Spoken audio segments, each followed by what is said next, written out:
the country, but the greatest act of implied powers that had taken place up to that date, the things that I accomplished were small and paled alongside of it.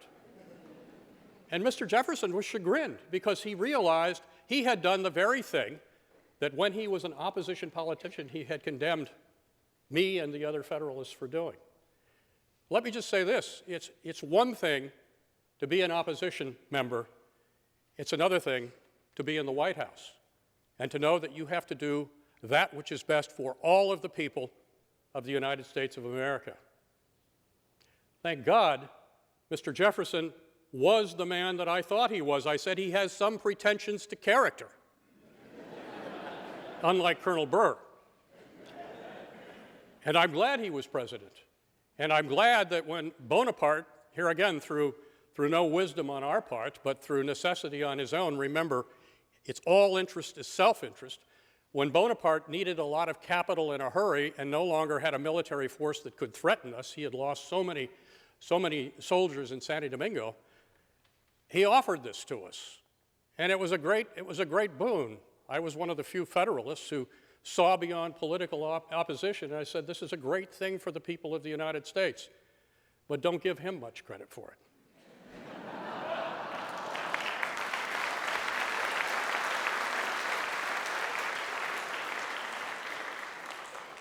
I believe that the Louisiana Purchase of 1803, during my first term as president, was one of the making moments of America's destiny.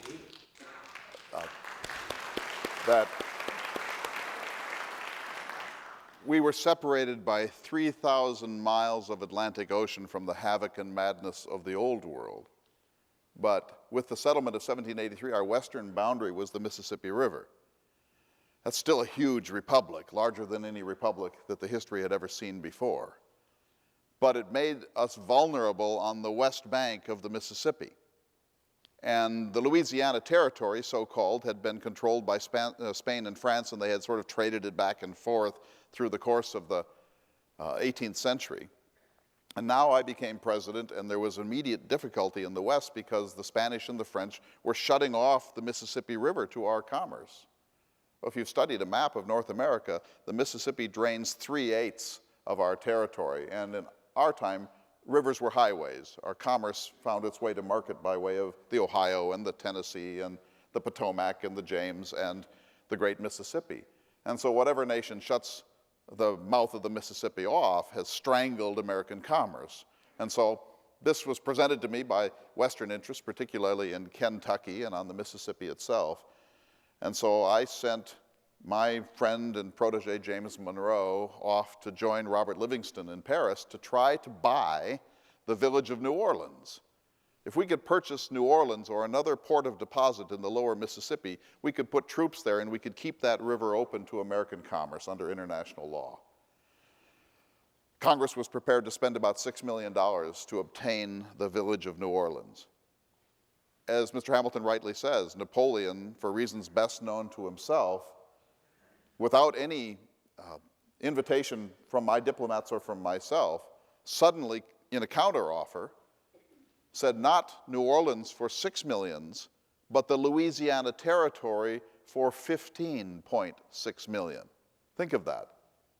We were going to spend $6 million for a village, and instead, for $15 million, I bought what I called an empire for liberty such as the world has never seen. We doubled the size of our republic with a single stroke of my pen. Not a single musket was fired, not a single soldier was sent into the field. We doubled the size of the American republic for 3 cents per acre. Was it strictly constitutional? No. I freely acknowledge this. But listen to what I did. This is a little subtle, but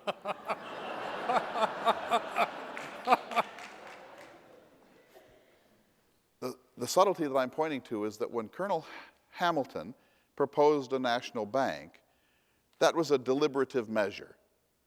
It's something that he decided we needed, and he put it into the system, and it was approved, and the National Bank was created. But there was no temporal urgency to this. It was a routine extension of the powers of government to bring about a project that Mr. Hamilton thought was important. The difference is that when Napoleon offered us the Louisiana Territory in 1803, I called it a fugitive occurrence. It was something that suddenly appeared on my desk. It isn't something that we had sought. We weren't sitting around looking for ways to expand the powers of government. A foreign national said, "Here, would you like to double the size of your republic for 3 cents per acre?" And suddenly I'm faced with this. I am a strict constructionist. I don't want to expand the powers of government in this way. In my opinion, the Louisiana Purchase is unconstitutional, technically, from 2 points of view. First of all, nothing in the Constitution enumerates the power to acquire so much territory. And secondly, there's no provision in the Constitution to incorporate this new territory by way of new states. And so I did what I think a responsible statesman should do. In the summer of 1803, I drafted 2 constitutional amendments, one that would have authorized the purchase, and the second that would authorize the incorporation by the way of new territories. And my intention was to promulgate those to you, the sovereign, and let you decide. And if you said no, then I would have to get out of the scrape as best I could. But the problem with the fugitive occurrence, instead of a routine one, is that Napoleon was now showing signs of seller's remorse. And he was telling his diplomats, if the US Senate has a protracted debate about this, we will pull the treaty and withdraw it. Mr. Madison, who was much more in line with Mr. Hamilton's realism than he was with my idealism, but who was my Secretary of State, came to me. He said, "Mr. Jefferson, you mustn't issue those constitutional amendments. If you do, we are probably going to lose this once in a millennium, once in a planet's history opportunity."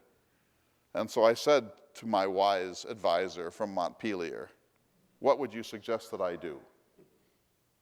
And he said, "Mr. Jefferson, make the purchase on behalf of human liberty, and we will finesse the constitutional question somehow."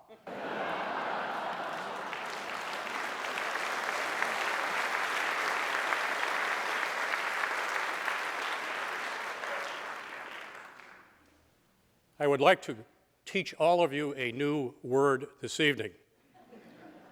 It was a word coined by Mr. Jefferson in a letter to Mr. Madison.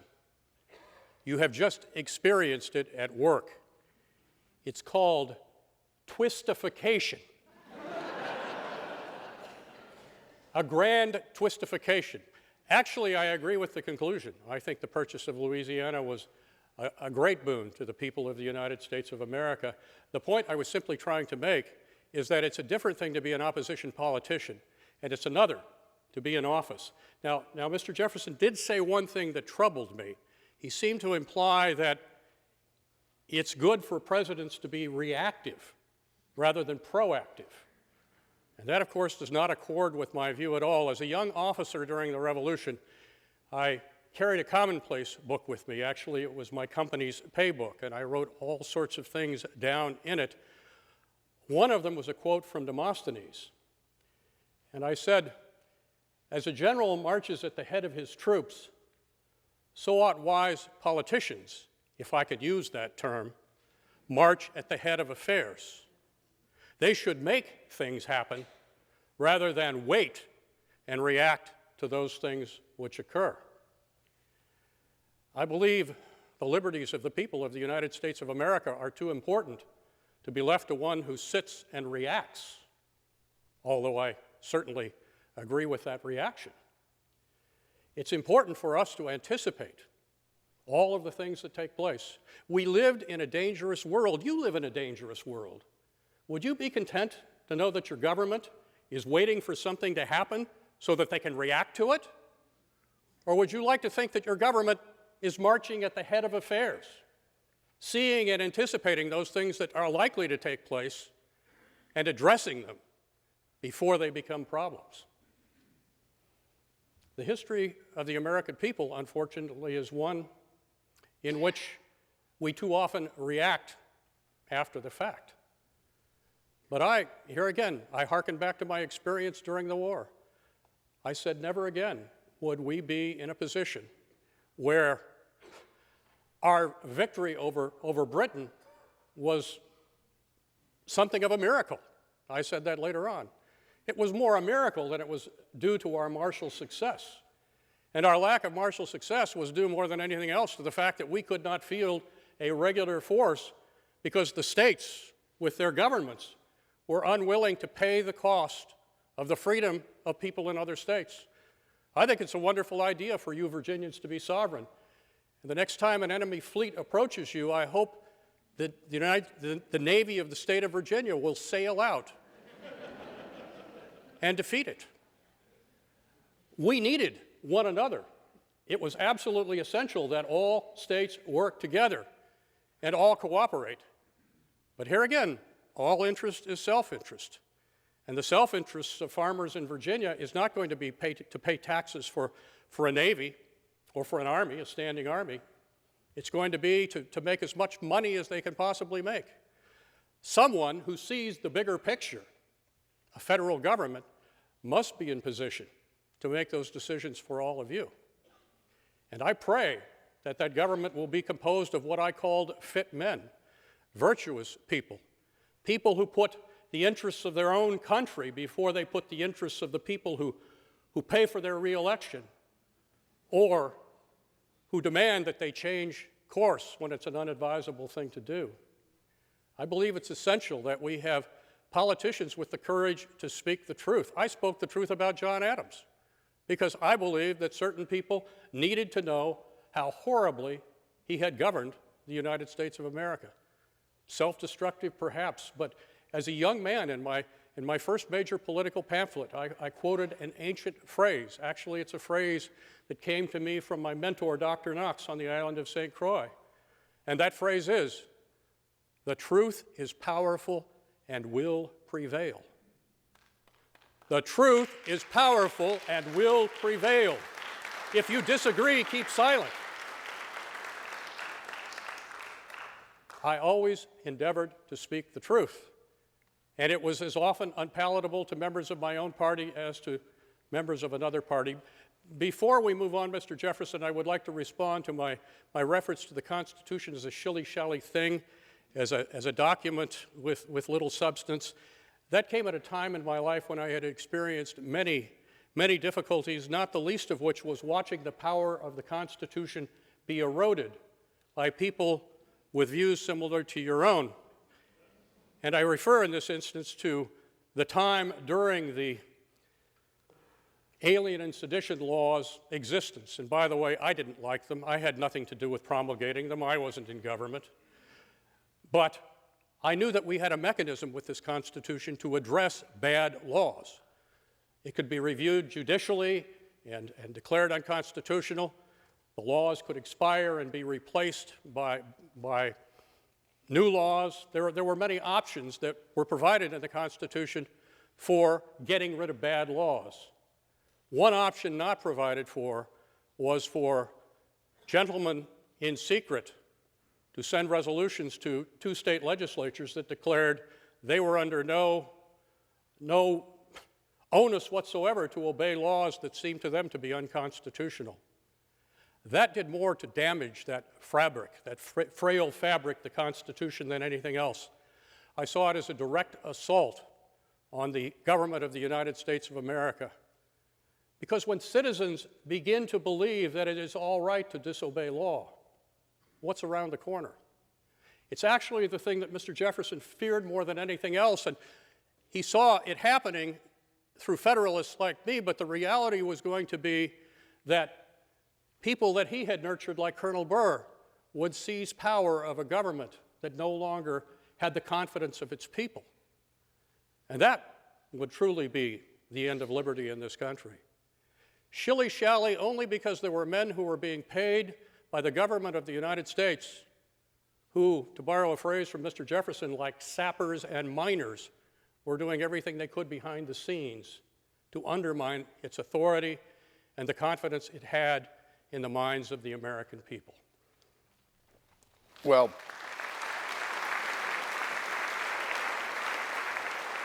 Let me just say a word about the Sedition and Alien Acts.